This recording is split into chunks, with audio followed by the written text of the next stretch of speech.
Did you recently have a heart attack or open heart surgery? Are you scheduled for open heart surgery sometime in the near future? If so, you're not going to want to miss my new Heart Attack Recovery series, where I'm going to share with you some of my best advice from someone who's been there. But first, my own incredible heart attack story that you won't believe. Coming up.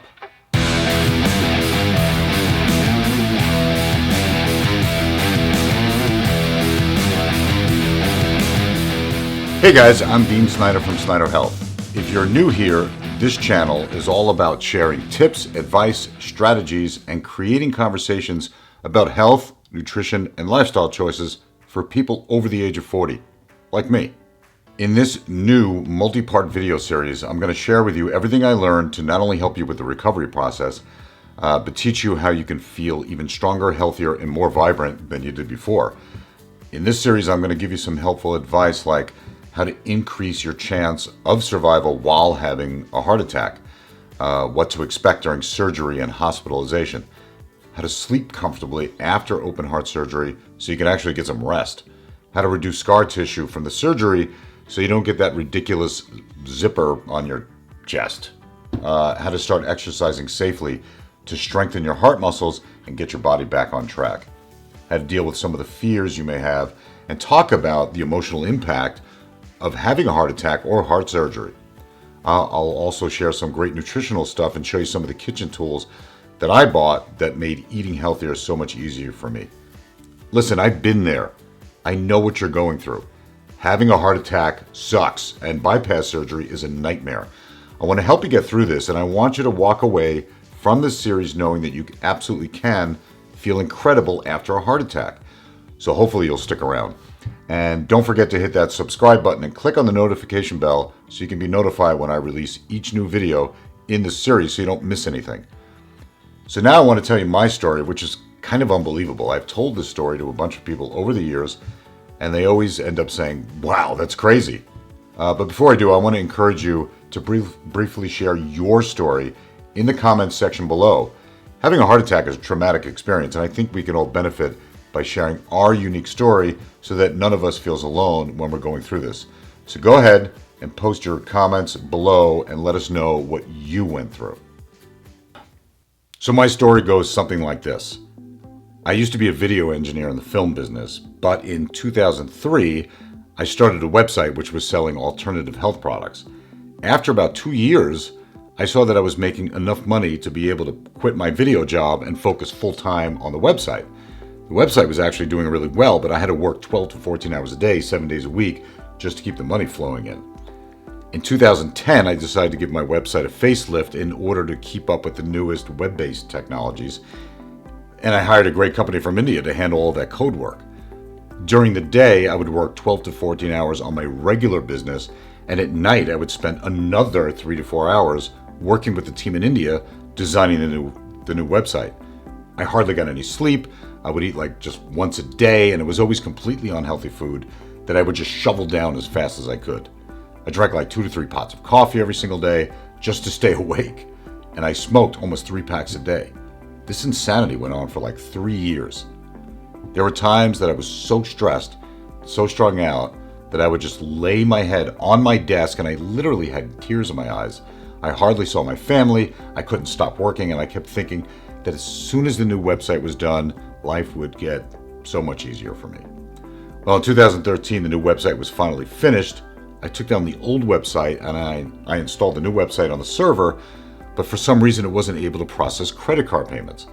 There was something failing in the code work, and I couldn't find the problem. If I can't process payments, I can't sell anything. And if I can't sell anything, then I can't make any money. So you can imagine the panic that I was in.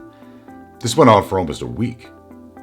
During that week, I took my son to his Little League practice, which they were doing at a batting cage. While I was waiting for him, I decided to take a few swings at the 70-mile-an-hour fastball cage. And since I haven't done anything physical in years, my body was pretty sore right after we got home. For the next few days, I had this really bad pain in my chest, and I thought that I hurt my pectoral muscle from swinging at those fastballs. The pain would come and go, so I didn't think anything of it. I just figured that it would probably go away on its own. Then one morning, towards the end of that week, I finally found the problem. Within the website, there was literally a dot that was out of place in the website code. I found the problem, I fixed the problem, and within 5 minutes, a customer logged into the website and made a purchase. 3 years of work, I was finally done.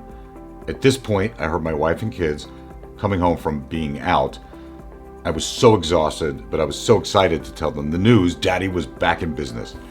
I walked into the kitchen where they all were. I put my empty coffee cup down on the counter, and I actually took a bow. I looked at my wife and said, "I did it." She said, "You found the problem?" I said, "Not only did I find the problem, but we just got our first order." Literally, as I finished that last sentence, a sharp pain hit me like someone was sticking a knife in my chest. And I looked at my wife and said, "What the f*** is that?"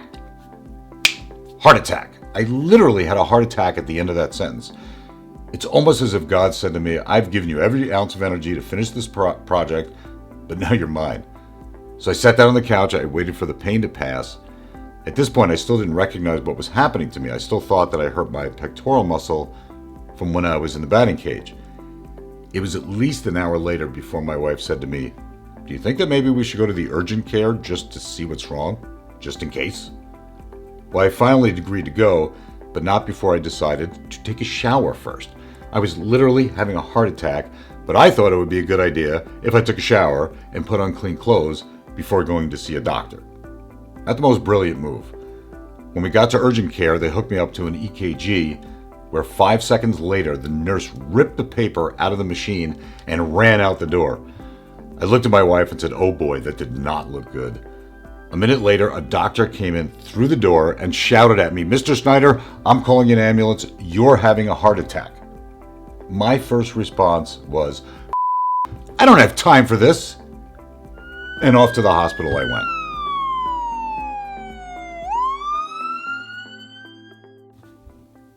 In the next video, I'm going to talk about one simple thing that I did while I was having the heart attack before I went to the hospital that potentially saved my life. If you want to increase your chance of surviving a heart attack, make sure you check out the next video in the series.